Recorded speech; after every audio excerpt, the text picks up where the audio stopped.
All right, ladies and gentlemen, we are moving on to the circle unit, okay? Circle unit, it is unit number 9 of 10 units in geometry. So let's get started. With the circle unit, you have to know fundamental things about the circle, okay? So fundamental thing number 1 is obviously this thing right here. The distance from the center to the outside, or half of this, is going to be a radius, okay? A radius is from the center to the outside, okay?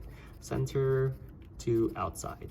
Next piece that you have to be mindful of is from one end through the center to the other end, okay? And this piece right here is the diameter. For those of you guys who cannot remember the difference, well, it's worth 2 radiuses, 2 radii.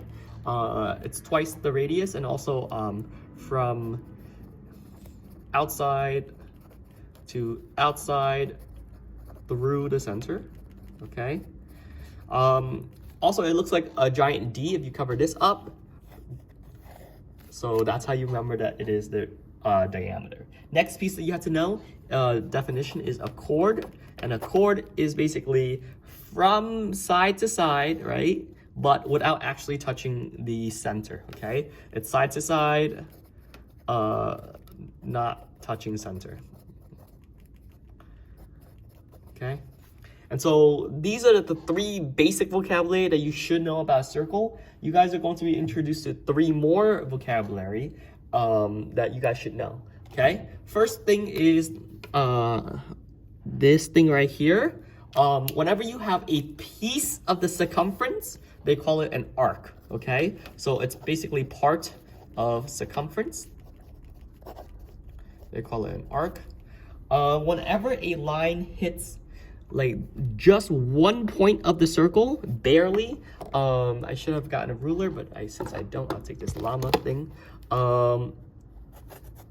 If it barely hits it, at this point. This is called the tangent line, okay? So actually, this is what tangent is referring to. It's the tangent line of a circle. And then finally, you have here a secant line, which passes through 2 points, but doesn't necessarily touch the center. It just intersects the circumference, right? So it could be like this point and this point right here. This is what they call the secant lines, okay? Secant lines. Okay, so let's do this tangent. Let's just say it touches edge of circle, and then the secant line touches the circumference at 2 points. Okay, so that's the idea of the 3 new vocabulary that you need to know.